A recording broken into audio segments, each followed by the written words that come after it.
Hello and welcome, and thank you for joining us today for the Betradar webinar hosted by Gaming Intelligence, which we have titled Redefining the Future of Sportsbook Operations. I'm Steve Hoare of Gaming Intelligence, and I'm here with Sportradar and friends to discuss this weighty topic.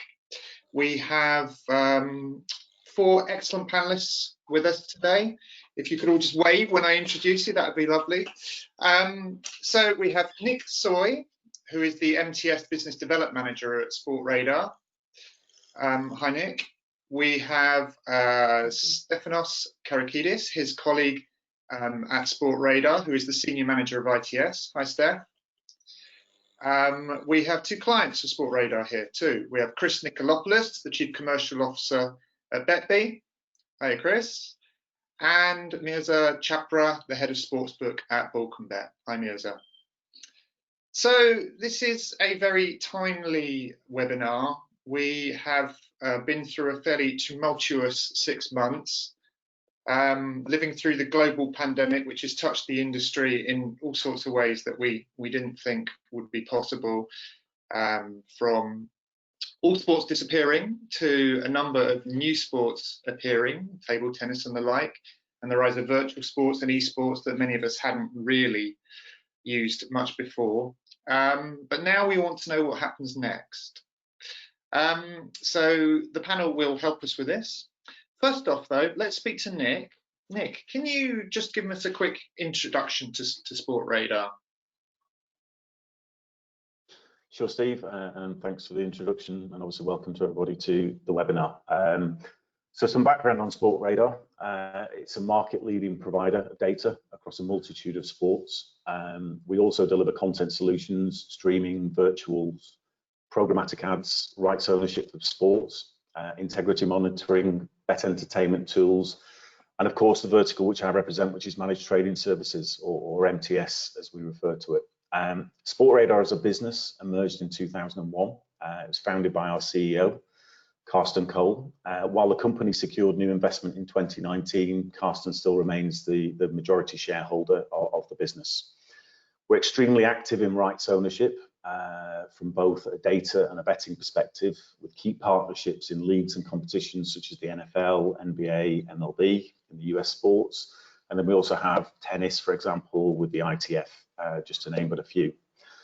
If I look more specifically on my own area, which is MTS, then I'll perhaps only describe this as a rapidly evolving entity within the group. The growth of the vertical has been exponential since the business first signed its initial bookmaker back in 2015. So it's very much a learning year in 2016 for us, but it's continued that major growth since its inception. To put this in perspective, and it sort of correlates hopefully with some of the slide that you're now seeing, we now manage over 150 books on MTS. It's truly global. There's not one region we do not touch. To put it in perspective in terms of ticket volumes, for example, the example I always give to operators is if you revert back to June, July 2019, the business was processing 68 million tickets per month.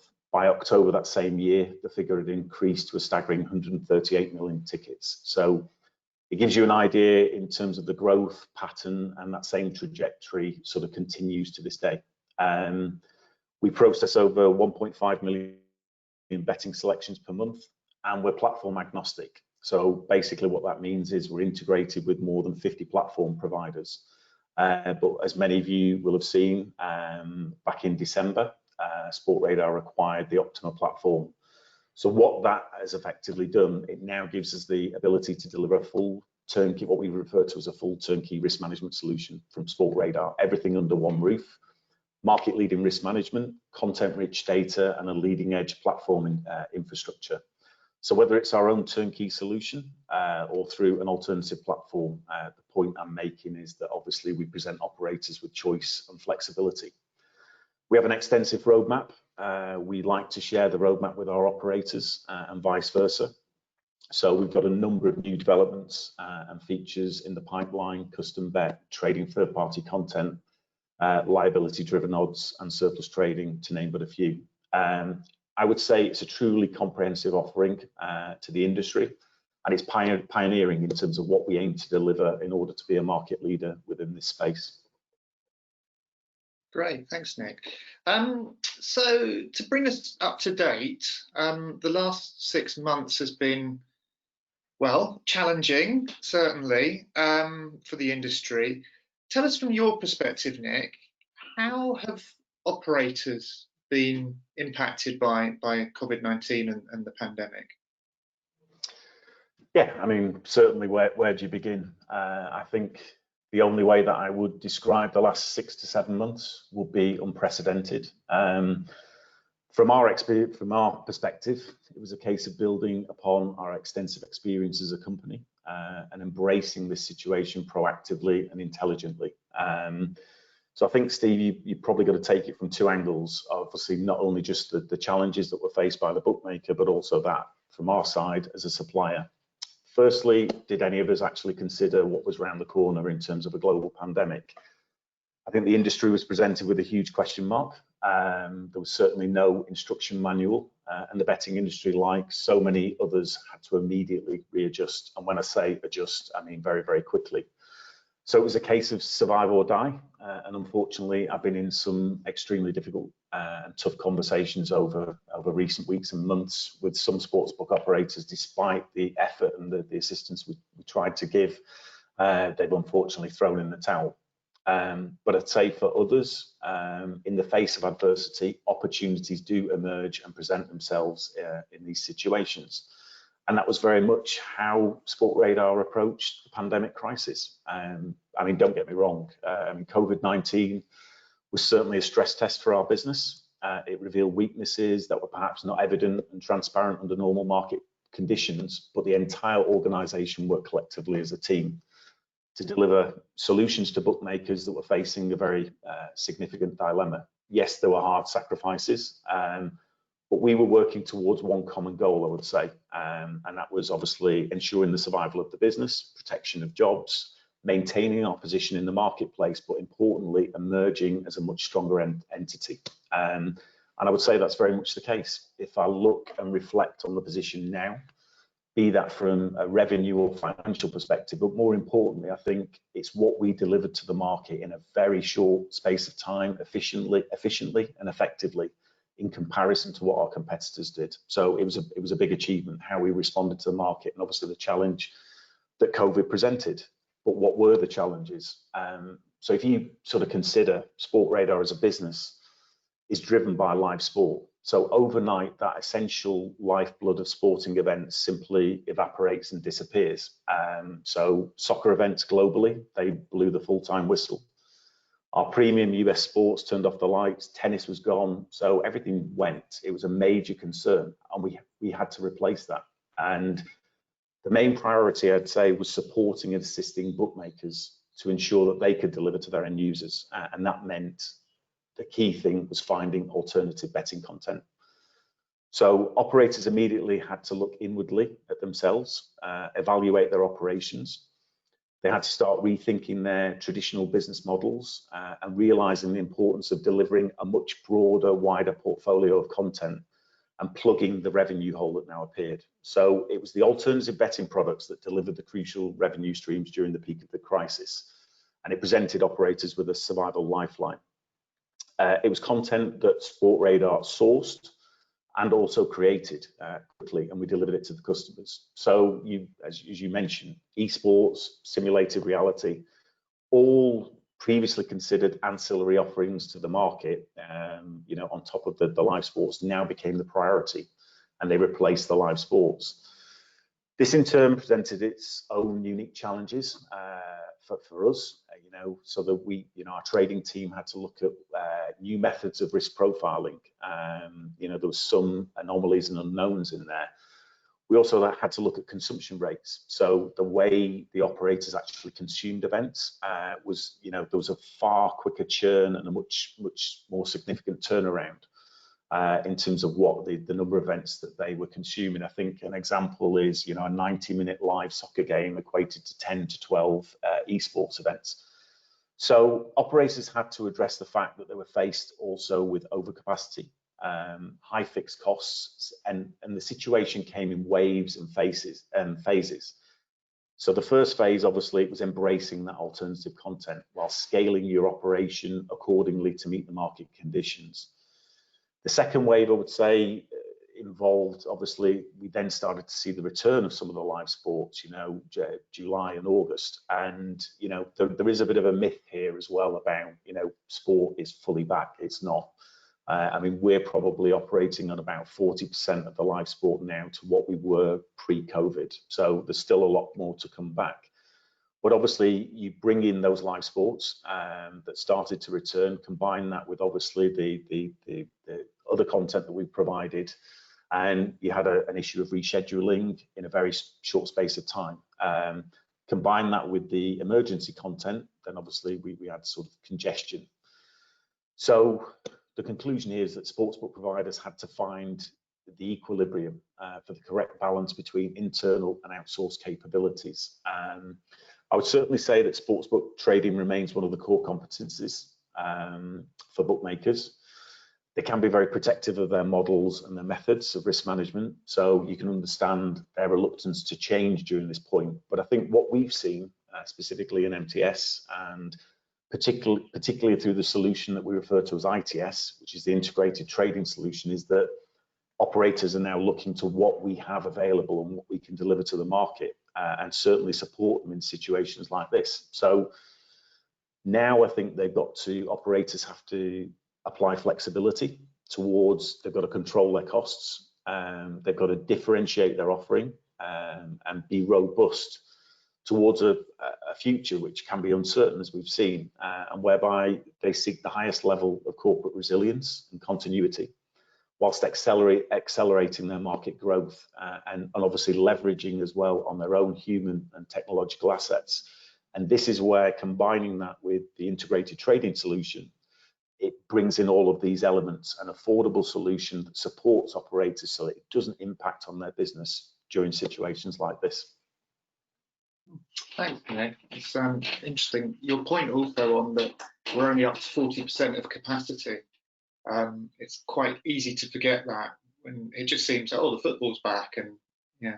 I think that has happened, and I think certainly people think it's now fully back. There's still a lot more to come, and I think we're going to see obviously this huge feast of live sporting events start building their way into the calendar.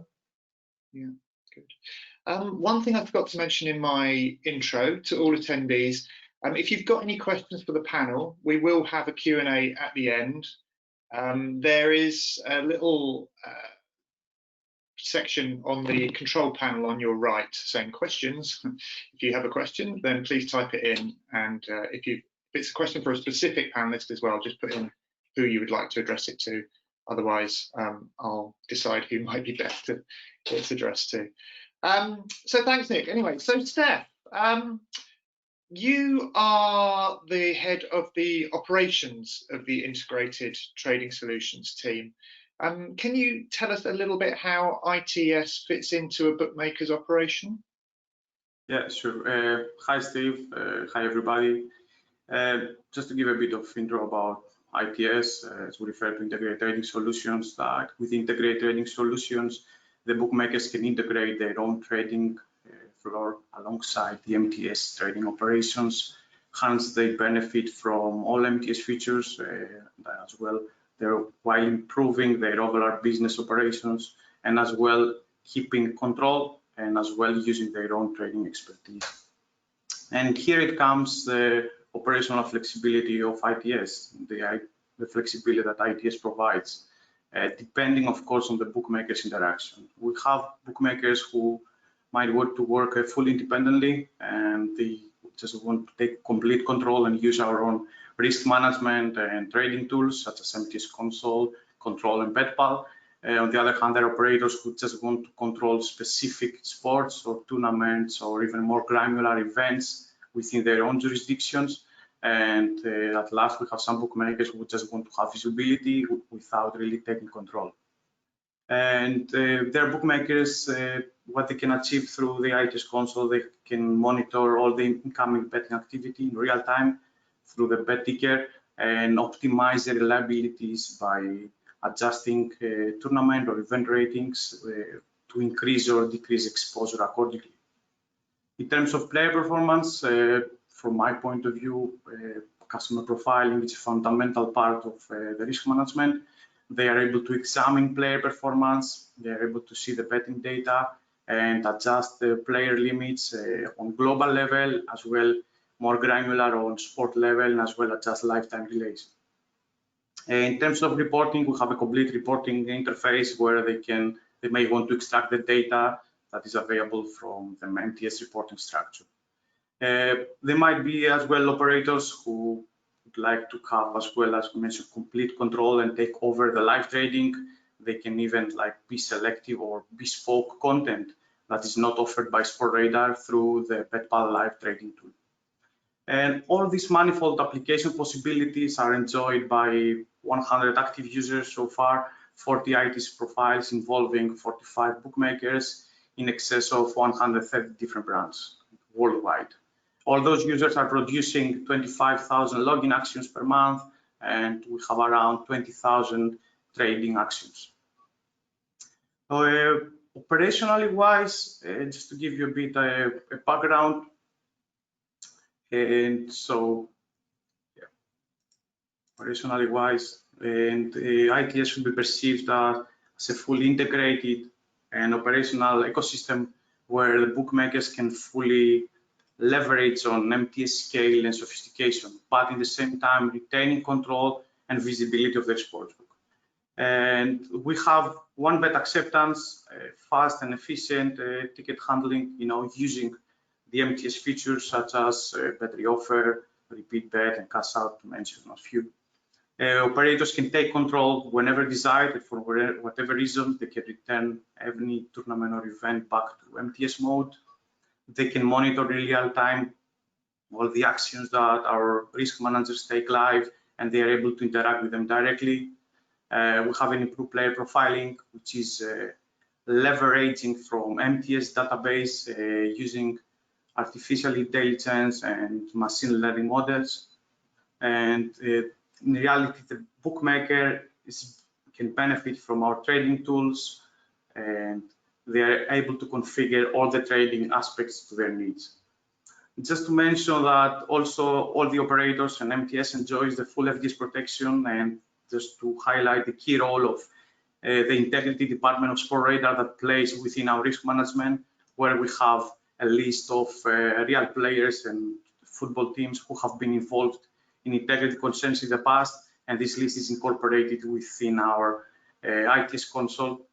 So let's say provide us a small layer of protection, in terms of decreasing ratings and decreasing exposure on specific events. So effectively, bookmaker and MTS traders, who are working alongside with the same processes and tools in a flexible and integrated way. Interesting, yeah. And how does the business work on a day-to-day basis between the operator and your ITS team?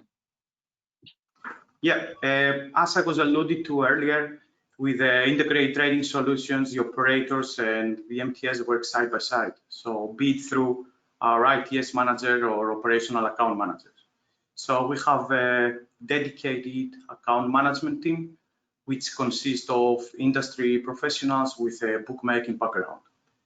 The majority of the account managers and ITS managers, they have previously worked for Tier 1 and Tier 2 operators, and they hold a vast sportsbook experience.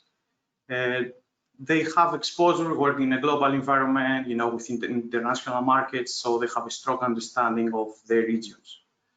So initially, they assist with the integration process. So when a client moves to MTS, they assist with the integration process, and they work very close with our operators.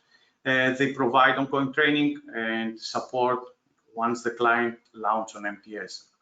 So regarding the day-to-day business and the daily tasks are to monitor and evaluate the sports and market performance, and as well proactively advise on customer profiling.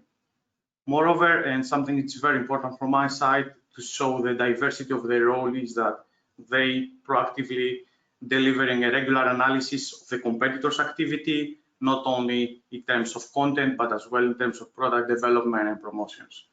In reality, they work hand in hand with our operators in order to create and monitor effective trading strategies. So I would say, as I mentioned, they have a more complex role, a more diverse role that it's trying to be detached from the typical customer support role, and they are playing, I would call them more a sportsbook manager, since they have differentiated themselves through the level of experience they deliver to the operators. Yeah. So yeah, you must have really close relationships with the clients. Can you give me some examples of what clients have been requesting? Yeah, sure. So we have a few cases I can share with you now, and actually a very good example is one of our leading operators on MTS. They requested to cover a local event, a local tournament, and the events were taking place in their local region, and it was no one really offering in the industry. So we're referring to some local horse jumping events. So thanks to the trading expertise and sports knowledge of our trading analysts, we managed to create the fixtures and price them up in collaboration with the operational account manager. So operator was blown away by the quick response and delivery, and which apparently turned out to be a huge success for their business, for the sportsbook. Another example I would share is regarding an analysis we've done for Chris and his company for BetB, that we noticed that he had one operator who has been running very aggressive hotkeys on specific markets and specific competitions. So I think, Chris, we met back in December in Latvia, when we discussed this topic, and we ran an analysis in order to track the effectiveness of their aggressive hotkeys. So after running the analysis, we tried to evaluate whether this marketing strategy of this brand really drove engagement, which was the case, and we presented these results to Chris and his team. And one very common example is that we have operators who are applying a manual adjustment, manual margin adjustment on specific betting markets. And this is quite common in European operators, that they apply a margin adjustment towards the favorites. So this is generating top prices. And we have this operator that had this for the all NBA match winner markets. So we have decided to run some market simulations in order to evaluate the impact that this kind of adjustment had on their P&L, and what would have been, how they would have performed without this manual adjustment. Just to note that this special feature is available through Control, and many operators are making use of the manual adjustment towards some specific markets.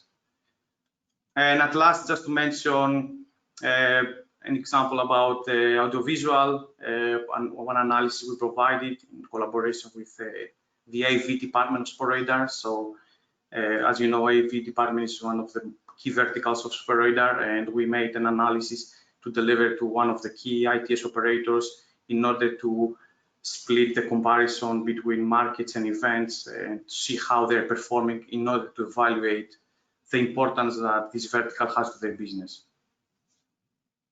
Okay, great. So let's hear from a couple of those clients. Chris, hi. You're at BetB.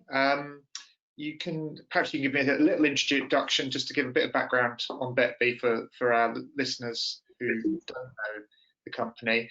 But tell me also, what has been the managed trading services response during COVID-19 pandemic? Hi, Steve. Hi, everyone. So a little bit about us first, just to give a bit of context in the discussion. We're a B2B sportsbook provider.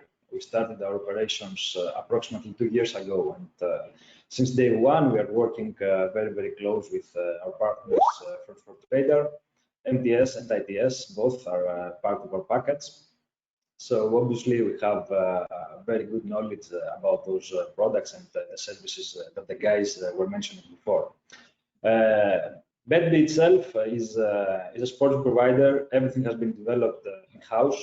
The software gets enhanced by premium quality data feeds from Sportradar, as I mentioned before. And in less than 2 years of operations, we are seeing month by month growth to our operations, which actually makes us really happy. With regards to the pandemic and what happened during the last months, I have to say, first of all, that it's a situation that no one was prepared for. Yeah, it was something that everyone first time in their lifetimes had to face, and it was the same for Sportradar, the same for us. So I think it's normal that in the beginning everything was a little bit unclear. However, what I can say is that like every crisis, also this gives birth to opportunity, and this is also what happened here. Sportradar was quick and responsive enough to deliver quality content in different verticals, because obviously there were not traditional sports being played, so there was nothing to be done in that aspect. Yeah, we were happy to receive lots of support and lots of nice content in alternative type of events, including different esports, different virtuals. And what, in my opinion, was the most interesting from what we got was actually some products in the edge of virtuals and esports. I'm referring to simulated reality league, which performed actually quite well for our markets.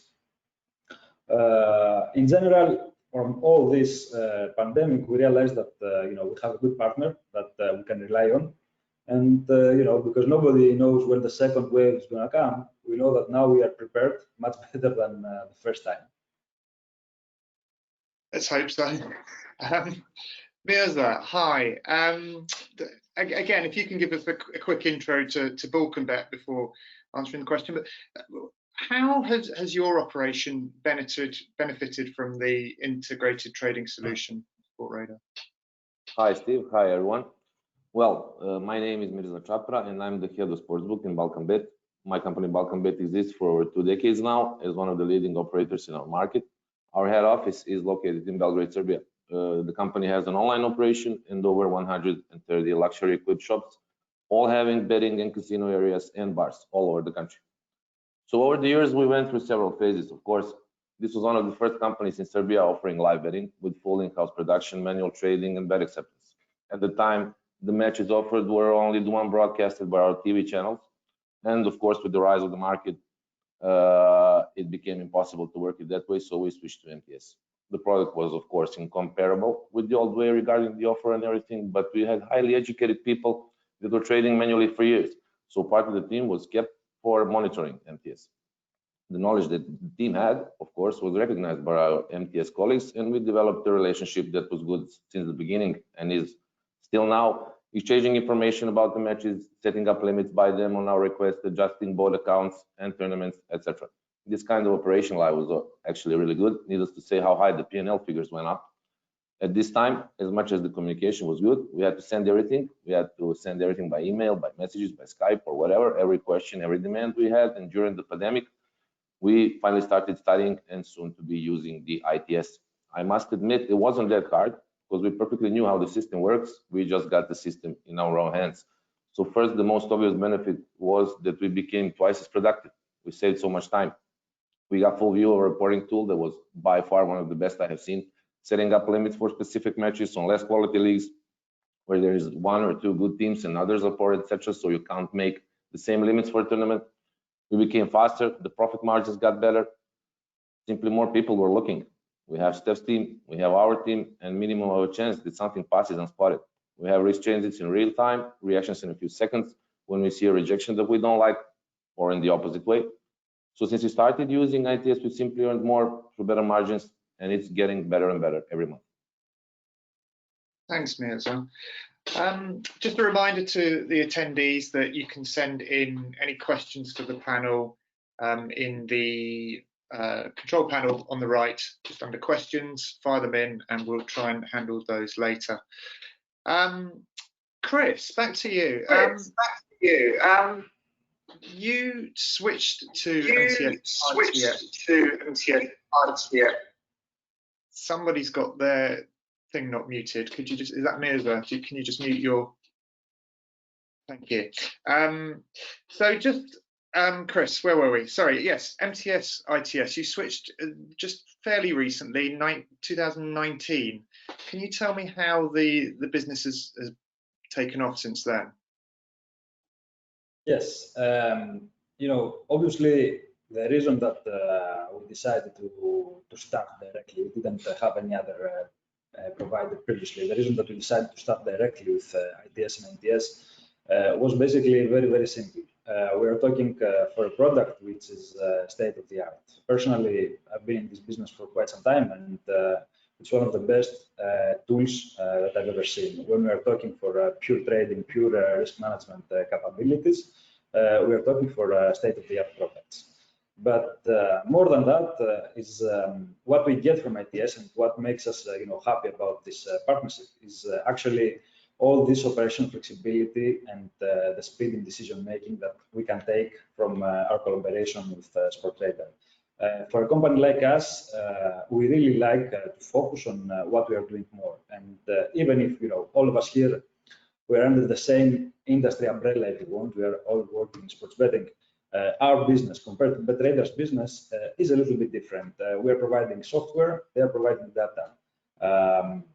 So we want to focus on what we are doing best. We want to save operational resources. And you know, our partnership with Sportradar is very, very close. There is a lot of communication every single day. I would say that is based in very simple things, in common sense and you know, mutual respect. That's from both sides, and that's what we win in the end. We free up resources to focus in where we are better, and we leave, you know, professional people to deal with what they know best as well. In terms of you know, the operations themselves and how's it going, actually we have the option to set up pretty much everything. We can set up and manage liabilities, we can set up and manage limits, segment our users, you know, exchange information, exchange what we think, our opinions, because we also have a trading team in-house. And in general, I would say that you know, we are more than happy, and everything going well. Great. Thanks, Chris. Nick, back to you. Can you give us some further insights on how operators can minimize their financial and operational risks using the ITS solution? Yeah, I mean, certainly any effective business must manage and control its costs. I think Chris and Mirza have sort of touched on some of these points already in terms of the benefits that they've received through ITS. Recent events in particular have forced sportsbook operators to reevaluate and take a closer examination of their expenditure required to run their operations. They still need to deliver the same levels of service. They've obviously got to look at increased amounts of quality content supported by innovative and future-proof technology.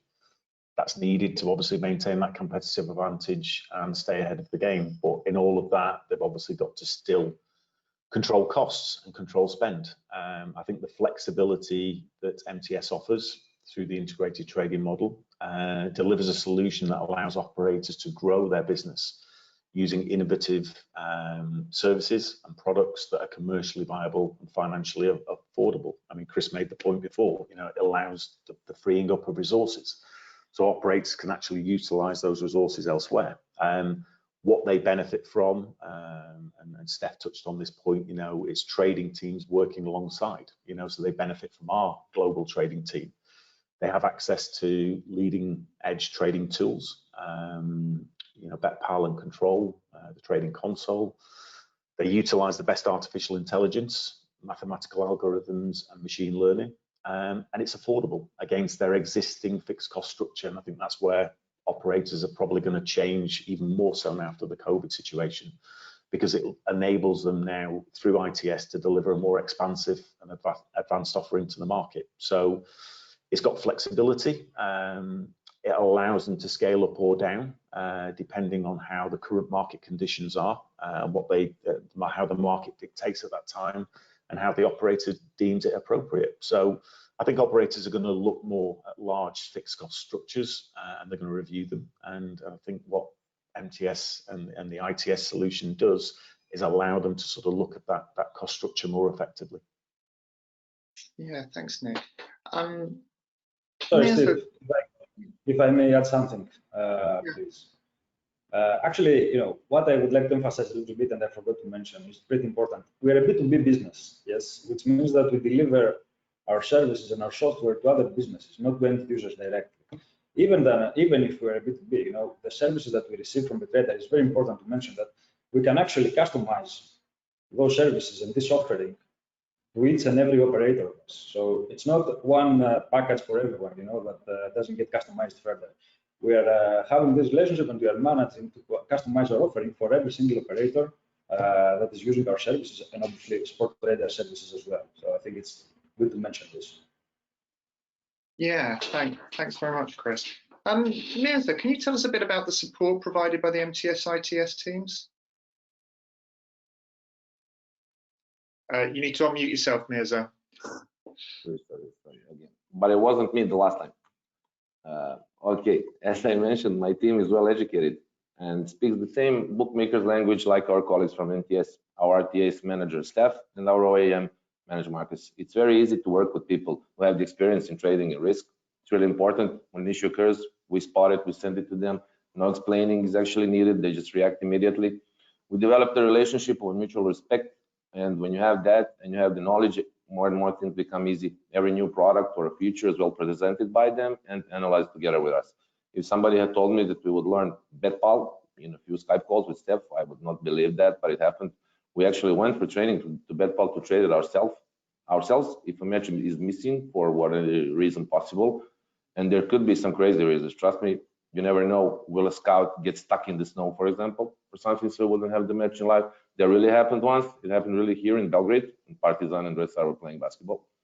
So whatever issue occurs, if they can't resolve it by themselves, they will for sure add the responsible person to help us. So a really great functioning in the day-by-day cooperation. Okay, great. Steph, is there much training provided for all these tools? I mean, you're dealing with experts, but it's new stuff, right? Yeah, I mean, my team has in place a training plan, which we provide extensive training on the risk management, on ITS, and as well on the other trading tools. I mean, what Mirza mentioned, it's one-off because now we experience these COVID times, we're not able to travel. So we had to accommodate this kind of training through Skype. Thanks to his team and the experience that they hold, so he made, I would say, our lives a bit easier because, it took maybe few hours and they were ready to start using the BetPal. But during the pre-COVID times, what we do is we always travel to the operator's headquarters, to sit down and meet the operational and the trading teams. We have organized meetings and we provide trainings. We always want to evaluate and understand the needs of the operators and what exactly they need from the risk management and trading tools and how they will benefit to the most. So this is something very important. That's why we always need and we request the feedback of the operators. We need the feedback since they are actively influencing our roadmap and in terms of any product development on ITS or any other tool we have. And it's quite important to mention here, as Mirza alluded to earlier, that we believe in building a long-lasting relationship, and this is one of our values on MTS, that our relationships are based on trust and operational excellence. And from my point of view, it is the experience that is delivered, it's the experience that has been developed, through the experience that makes a big difference. And I'm happy that I hear very good comments from both Chris and Mirza. Yeah, great. Okay, we have a few questions from the audience, which I'm going to fire in various directions. Audience, if you have any more, just last reminder, there's the questions tab in your control panel on the right. Yeah, please fire in some more and we'll see if we can answer them. So right, first off, I think I'm going to aim this one at you, Nick. If you want to defer it to Steph or someone else, then please do. But right, this is from Alfred. Could you elaborate a bit more what it means, what liability optimization means in reality, and how is the multi-leg bets liability involved there?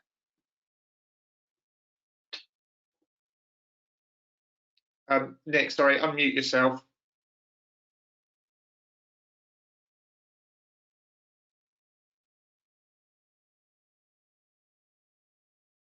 Yeah, that wasn't me. Yeah, I mean, obviously, as I mentioned, we have like the liability-driven odds aggregator. So again, it's sort of factoring market conditions and changes within the market in terms of how the odds adjust. I mean, Steph, you probably more familiar to sort of respond on this. Yeah, I mean, I would say in terms of liability optimization, because I touched base earlier, so the operators, they have the ability to adjust like tournaments, even more granular event ratings, which means they are able to optimize their abilities by increasing or decreasing exposure. You know, they have a full list of tournaments and event database, you know, that they can access through ITS. And in terms of the second question about the multiples, just to mention that on MTS side, we validate the bets on a market level. So we don't really work on a full liability of a ticket. We just work on a market level. So every selection is validated on a market level. So that's why we have this scale of tournament and event ratings from 1 to 10, where 1 is the lowest, 10 is the highest, and we are able, and the operators are able through ITS to adjust the ratings, which mean adjusting the exposure they would like to have. Okay, thanks, Steph. This is an interesting question, and I think I'll go to you again, Nick, on this one. This is from John. He says, after COVID-19 is over, well, hopefully, fingers crossed, will BetRadar continue to expand its esport offering for those gamblers that have taken the leap to esports? And do you think they'll stay once traditional sports fully return?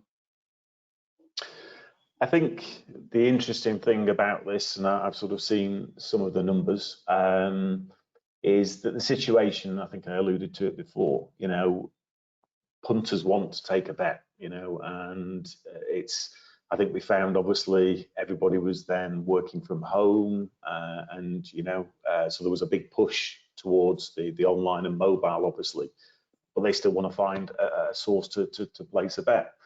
And your traditional punters that obviously, you know, thrive on the live sports were then forced to look at these other, as I say, this additional content that we then provided.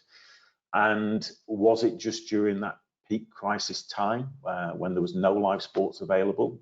Yeah, that's what they had to do at that point. But the actual shift and the decline has not been as obviously it was going to happen as the live sports returned, but it's not been as detrimental as we thought, you know. So they've had a taste of sort of other content, and I think it's sort of whet the appetite really. So again, I think it's something as a business we've sort of created our own content as well, and I think that's something we're going to do more for the future.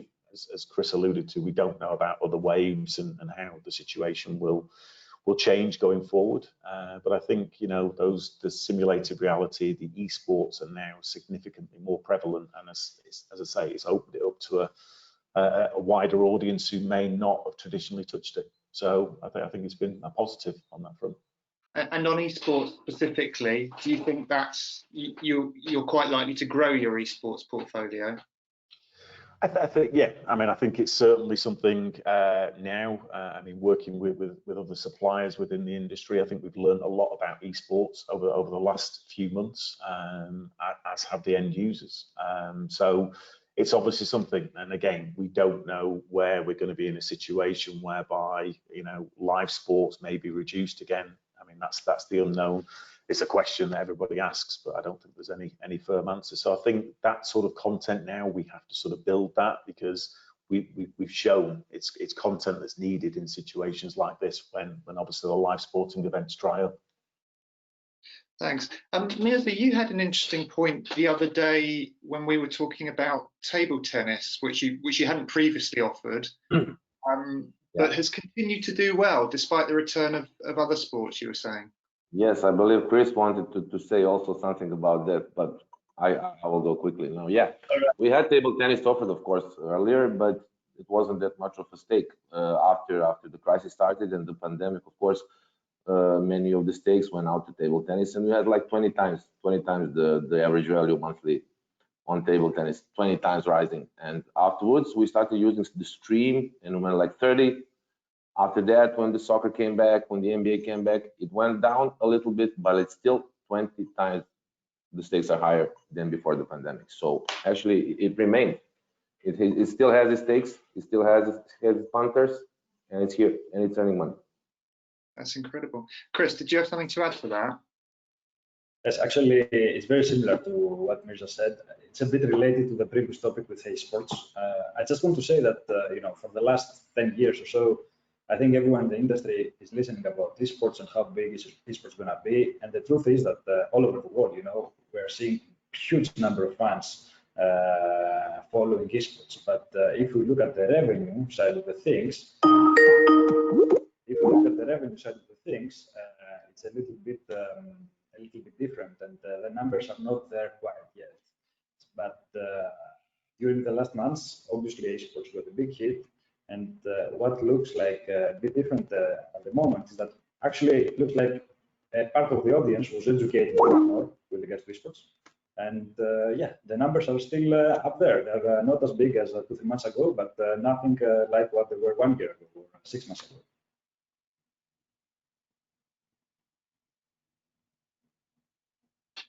Yeah, that's interesting, because that opens up whole new revenue streams for operators that just they weren't even thinking about 6 months ago. Steph, can you just clarify something for one of our audience?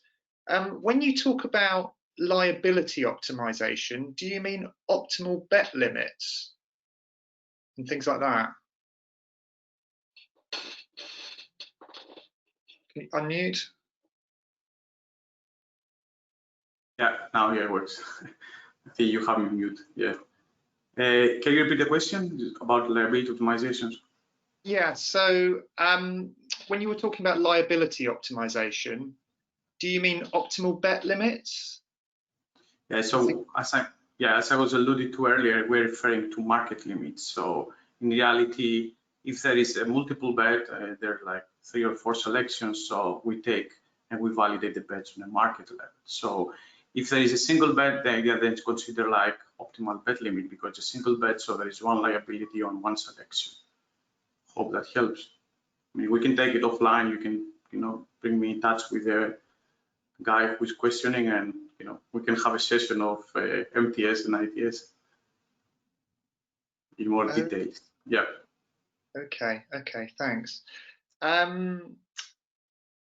Steph, I've also been asked to ask you something about horse racing. Yeah. So I'm not sure what I'm supposed to ask you about horse racing, but I'm told to ask you about horse racing. So tell us about horse racing, Steph.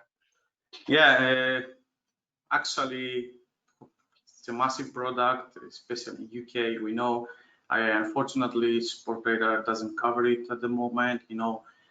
However, I believe we have touch base with some third-party providers in order to integrate the product within Sportradar and MTS. And I believe we are still in discussions in terms of commercials. I cannot really confirm what's the status or the progress that has been there. But yeah, I believe it's something that will benefit a lot of business. I believe the senior management is working on that. And I believe if we bring something like this, and then even more and more operators from UK will join us on MTS. But I believe on the other hand, we always look for operational excellence, as I mentioned before, and it's something that we need to have the trading models in place. We need to have the trading algorithm to support it. Is because in Sportradar we would like to be proud and happy about our product. We'd like to be confident and transparent with our operators. So it's not about offering a product that just to offer it. It's about offering it, and keep our clients satisfied and offer a great product, to be honest. Great, thanks, Steph. Nick, speaking of future strategy there, what's the business strategy you use for operators?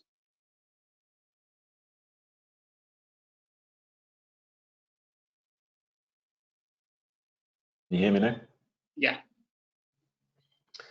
I mean, in terms of, again, and Chris has sort of touched on this, that there's a common misconception, I would say, that one size fits all.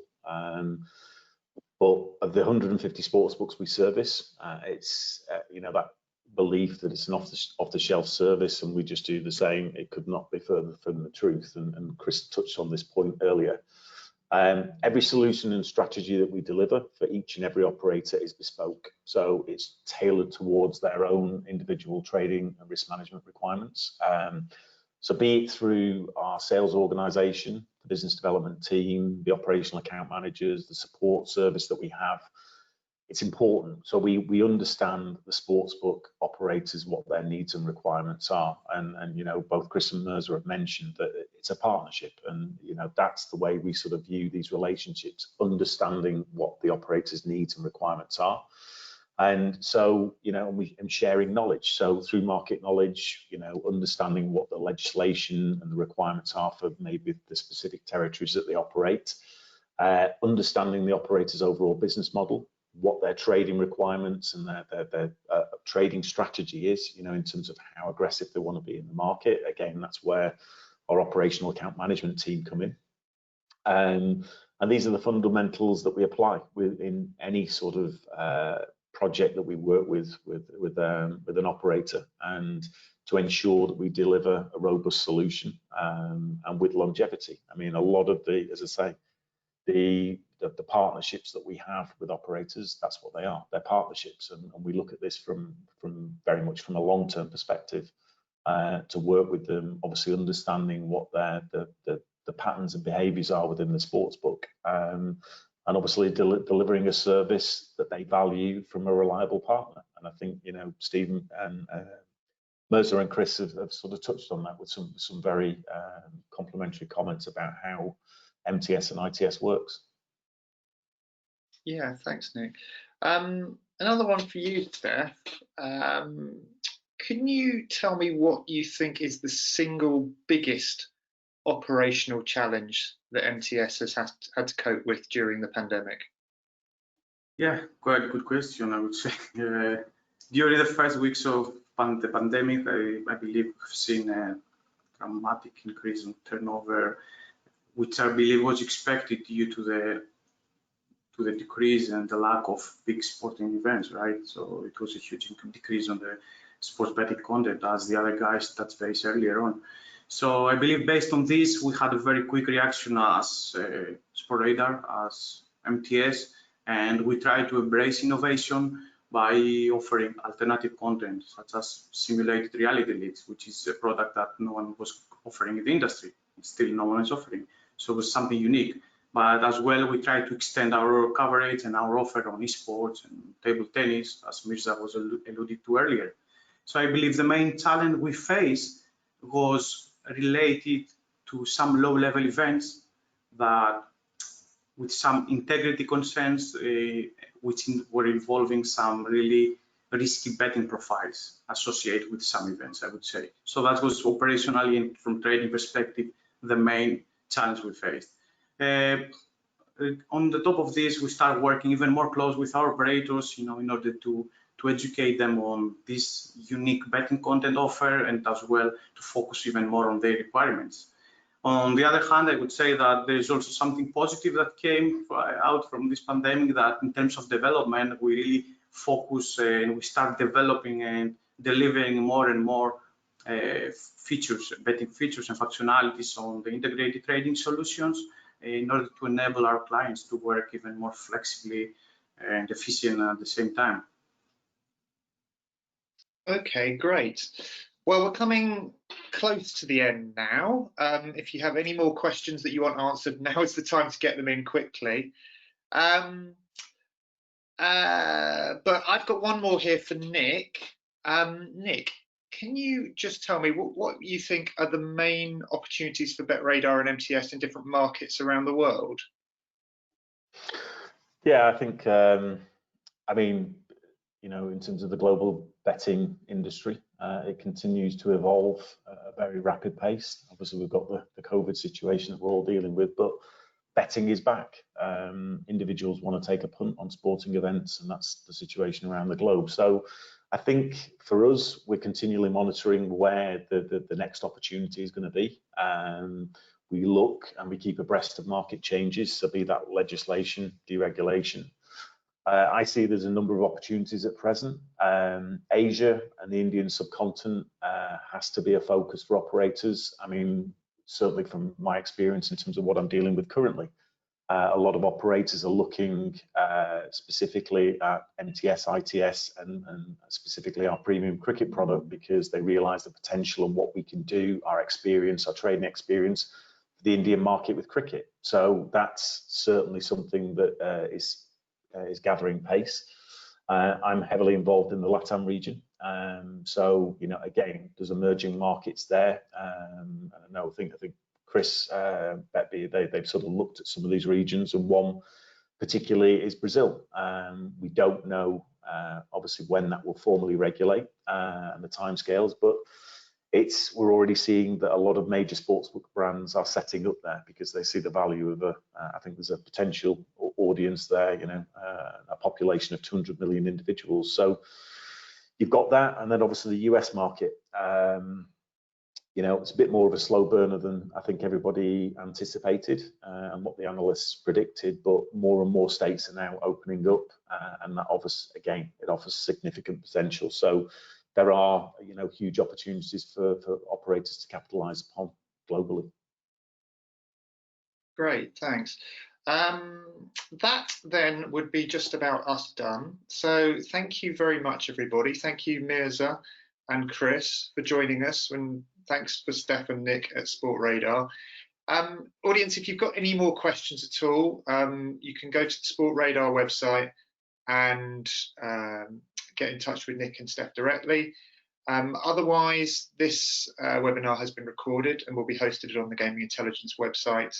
So please watch it again if you missed anything, any of the highlights. And that is all. So thank you very much, everyone. Thanks for tuning in, and we hope to see you again on the next Gaming Intelligence webinar. Thanks, everyone. Goodbye. Thanks, Steve. Thanks, everyone. Thank you, everyone.